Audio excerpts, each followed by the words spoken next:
শীতে ডায়াবেটিস নিয়ন্ত্রণে গুড়ের গুণাগুণ, স্বাস্থ্যকর টিপস। শীতকাল মানেই গুড়ের গন্ধে ভরপুর মিষ্টি মুহূর্ত, কিন্তু ডায়াবেটিস রোগীদের জন্য এই গুড় খাওয়া কি নিরাপদ?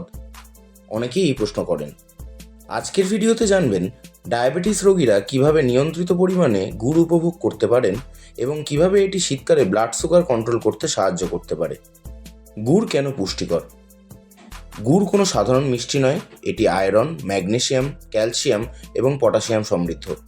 প্রাকৃতিক শর্করা সমৃদ্ধ এই খাবারটি শুধু একটি মিষ্টি স্বাদ দেয় না, বরং শরীরের পুষ্টি চাহিদাও পূরণ করে। বাজারের পরিশোধিত চিনির তুলনায় গুড়ের গুণাগুণ অনেক বেশি। এটি শীতকালে শরীরকে উষ্ণ রাখে এবং ব্লাড সুগারকে নিয়ন্ত্রণ করতে সাহায্য করে। ডায়াবেটিস নিয়ন্ত্রণে গুড় কিভাবে সাহায্য করে? 1. ধীরে শোধিত প্রাকৃতিক শর্করা গুড়ের প্রধান বৈশিষ্ট্য হলো এটি ধীরে ধীরে শরীরে শোষিত হয়। প্রাকৃতিক ফ্রুক্টোজ সমৃদ্ধ গুড় হঠাৎ করে ব্লাড সুগারের মাত্রা বাড়িয়ে তোলে না। এটি একটি স্থিতিশীল শক্তি সরবরাহ করে, যা ডায়াবেটিস রোগীদের জন্য অত্যন্ত উপকারী। একটি গুরুত্বপূর্ণ বিষয় হলো বাজারে পাওয়া চিনির মতো প্রক্রিয়াজাত খাবার ব্লাড সুগারকে দ্রুত বাড়িয়ে দেয়, কিন্তু গুড় একটি প্রাকৃতিক বিকল্প, যা ধীরে ধীরে শোষিত হওয়ার কারণে ইনসুলিনের প্রভাব স্থিতিশীল রাখতে সাহায্য করে। 2. হজম শক্তি বাড়াতে। গুড়ে থাকা এনজাইমগুলো শরীরের হজম প্রক্রিয়াকে উন্নত করে। হজম ভালো হলে শরীরের ব্লাড সুগার নিয়ন্ত্রণ করতে আরও কার্যকর হয়।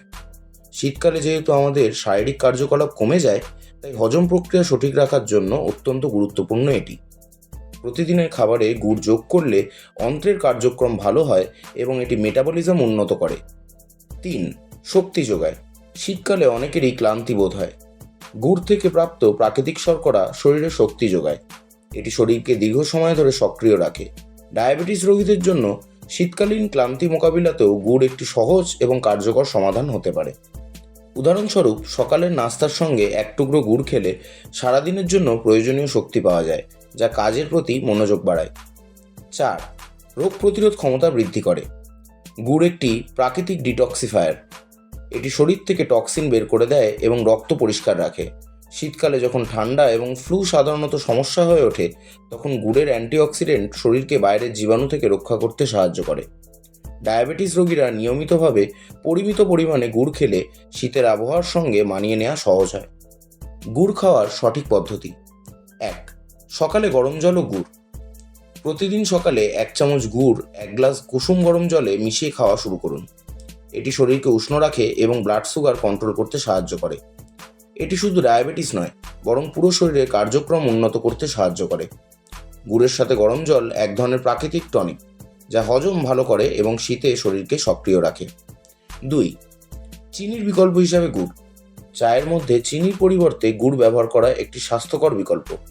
এটি কেবল আপনার চায়ের স্বাদ বাড়াবে না, বরং শীতকালে গরম থাকার অনুভূতিও দেবে। ডায়াবেটিস রোগীরা দিনে একবার এই পদ্ধতিতে চা পান করতে পারেন। এটি শরীরকে ব্লাড সুগার সঠিক রাখতে সাহায্য করবে। 3. তিল ও গুড়ের লাড্ডু। তিল ও গুড় দিয়ে তৈরি লাড্ডু শীতের বিশেষ খাবার। এটি হাড় শক্ত করে এবং শরীরে প্রাকৃতিক শক্তি যোগায়। তিলের মধ্যে থাকা ক্যালসিয়াম এবং গুড়ের মধ্যে থাকা আয়রন একসাথে কাজ করে শরীরকে পুষ্টি দেয়। ডায়াবেটিস রোগীরা এই লাড্ডু নিয়ন্ত্রিত পরিমাণে খেতে পারেন, তবে অতিরিক্ত খাওয়া এড়িয়ে চলাই উচিত। সতর্কতা ও টিপস। অতিরিক্ত পরিমাণে না খাওয়া। গুড়ে প্রাকৃতিক শর্করা থাকলেও এটি ডায়াবেটিস রোগীদের জন্য সীমিত মাত্রায় খাওয়া উচিত। প্রতিদিনে 10 থেকে 15 গ্রাম অর্থাৎ 1 থেকে 2 চামচের বেশি গুড় খাওয়া ঠিক নয়। 2. খাঁটি গুড় বেছে নিন। বাজারে পাওয়া কেমিক্যাল প্রক্রিয়াজাত গুড় এড়িয়ে চলুন। গ্রামের খাঁটি গুড় অর্থাৎ অর্গ্যানিক গুড়কে বেছে নিন, কারণ এগুলোতে রাসায়নিক মিশ্রণের সম্ভাবনা কম। 3. ডাক্তারের পরামর্শ নিন।